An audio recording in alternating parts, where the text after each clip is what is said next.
అదే RTV app వార్తల్ని క్షణాల్లో చదివే అవకాశం ఉంటుంది. ఒక న్యూస్ పేపర్, ఒక టెలివిజన్ ఛానల్ మీ చేతుల్లో ఎప్పుడూ ఉంటాయి. పల్లా రాజేశ్వర రెడ్డి గారు ఉన్నారు, మాట్లాడదాం. ముఖ్యమంత్రి ఈరోజు సభలో మాట్లాడుతున్నారు. కేసీఆర్కి ఛాలెంజ్ విసురుతా ఉన్నారు. కృష్ణా జలాలకు సంబంధించినటువంటి చర్చకు సిద్ధమా అనేటువంటి.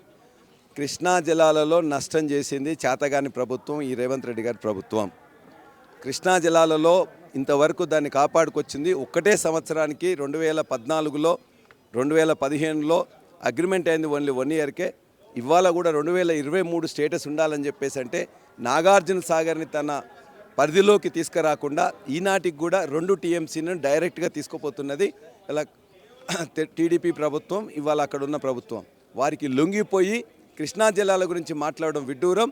కాబట్టి వారితో చర్చ పెడితే మేము సిద్ధం. రైట్. మరొక MLA, BRS MLA Vivekananda Goud ఉన్నాడు. కుత్బుల్లాపూర్కి సంబంధించినటువంటిది ఆయన వెర్షన్ కూడా తీసుకుందాం, అసలు ఏం జరుగుతుంది అనేటువంటిది ఆయన మాటల్లో విన్నాం. వివేకానంద గౌడ్ గారు ఈరోజు ముఖ్యమంత్రి సభలో మాట్లాడుతూ బట్టలు కూడా తీసుకొడతాను అనేటువంటి స్టేట్మెంట్ చేశారు. వార్నింగ్ ఇచ్చినట్టు కనిపిస్తా ఉంది. దాంతోపాటు కేసీఆర్కి ఛాలెంజ్ విసురుతా ఉన్నారు. కృష్ణా జలాల విషయంలో కానీ ఇంకా మిగతా విషయాల్లో చర్చకు సిద్ధం అనేటువంటి. ఈరోజు అత్యంత సంస్కారహీనంగా మాట్లాడినటువంటి ముఖ్యమంత్రి గారు జుగుస్వాపరంగా హీనంగా దిగజారుడు రాజకీయాలు, వెకిలి మాటలు, చిల్లర చాష్టలు, చిల్లర మాటలు, చాలా ఘోరంగా ఈరోజు మాట్లాడిన మాటలు ముఖ్యమంత్రి గారి యొక్క స్థాయిలో మాట్లాడిన మాటలు కావవి. అందుకే ఇలాంటి వారు ఉన్నారు కాబట్టి మా నాయకుడు వారు అవసరం లేదు ఇక్కడికి. సుదీర్ఘమైన రాజకీయ అనుభవాల నాయకుడిని పట్టుకొని మొన్ననేమో మార్చరికి పోవాలంటాడు, ఈరోజు కూడా అదే మాటలు మాట్లాడతాడు, ఈరోజు కూడా చావును కోరుకుంటాడు. కాబట్టి ఇలాంటి ఒక ముఖ్యమంత్రి ఉండడం ఆ ముఖ్యమంత్రి ఉన్న ఎమ్మెల్యే ఉండడం కూడా మా దౌర్భాగ్యం, మా కర్మ. కాబట్టి ప్రజలందరూ గమనిస్తూ ఉన్నారు. కాబట్టి వారు ఏ అంశం పట్ల అనేది వారికి క్లారిటీ లేదు. ఫస్ట్ ఆఫ్ ఆల్ వారికి సబ్జెక్ట్ లేదు. వారు ఇచ్చిన హామీలు చేయలేకపోతూ ఉన్నారు. వారే రాష్ట్రాన్ని క్యాన్సర్ పేషెంట్తో పోలుస్తూ ఉన్నారు. ఇలాంటి నాయకులు అంటే ఇలాంటి భావాధారిత్రంతో ఉన్నటువంటి నాయకులు ముఖ్యమంత్రిగా ఉండడం వాళ్ళతో ఏం మాట్లాడతాం, ఏం చర్చిస్తాం? వారు ఫిక్స్ చేస్తారు, వాళ్ళ మైండ్ సెట్ మార్చుకోవాలా. ముఖ్యమంత్రి గారు ఈరోజు ఘోరంగా విఫలమైనారు, పరిపాలన అందించలేకపోతా ఉన్నారు. ఈరోజు విత్ ఇన్ ది పార్టీ కూడా చాలా ప్రేయర్స్ ఉన్నాయి వాళ్ళకి. ఈరోజు మూటలు ఢిల్లీకి మోస్తూ ఉన్నారు. ఇవన్నీ ఎన్నో ఆరోపణలు. మేము కాదు, వారి పార్టీ సొంత పార్టీ నాయకులే, ఎమ్మెల్యేలు, ఎమ్మెల్సీలు చేస్తూ ఉన్న సంగతి చూస్తూ ఉన్నాం. కాబట్టి మాకు సమానం చెప్పలేక కేసీఆర్ గారిని టార్గెట్ చేస్తే ఏదో నేను బతికి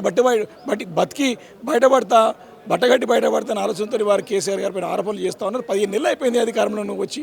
నువ్వు ఏం చేసినావు, ఏం చేయబోతున్నావు చెప్తే బాగుంటుంది. కానీ ఇంకా కేసీఆర్ గారిని నిందించడం, ఇంకా కేసీఆర్ గారు మా పార్టీ మీద వేయడం, మా పార్టీ నాయకులు ఎవరో ఒక్కడో చచ్చిపోతే మాకేం సంబంధం ఉంటుంది? రాజాసింగ్ స్టేట్మెంట్ చేశారు. బీజేపీ సీనియర్ నాయకులు ముఖ్యమంత్రిని కలుస్తున్నారు పర్సనల్గా అనేటువంటి దాని గురించి ఏంటి మీ కామెంట్ ఏంటి?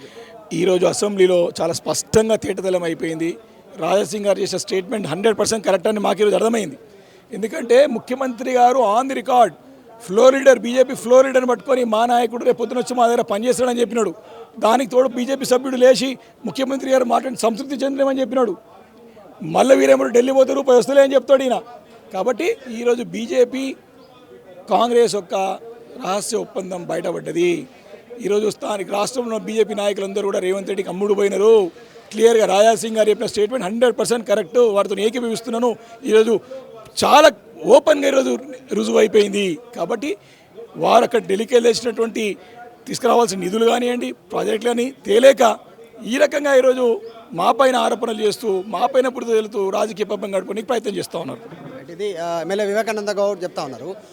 రాజాసింగ్ చేసినటువంటి స్టేట్మెంట్ పైన మేము ఏకీభవిస్తున్నాం. ఎందుకంటే రాజాసింగ్ చేసినటువంటి స్టేట్మెంట్ ప్రకారమే ఈరోజు అసెంబ్లీలో జరుగుతూ ఉంది.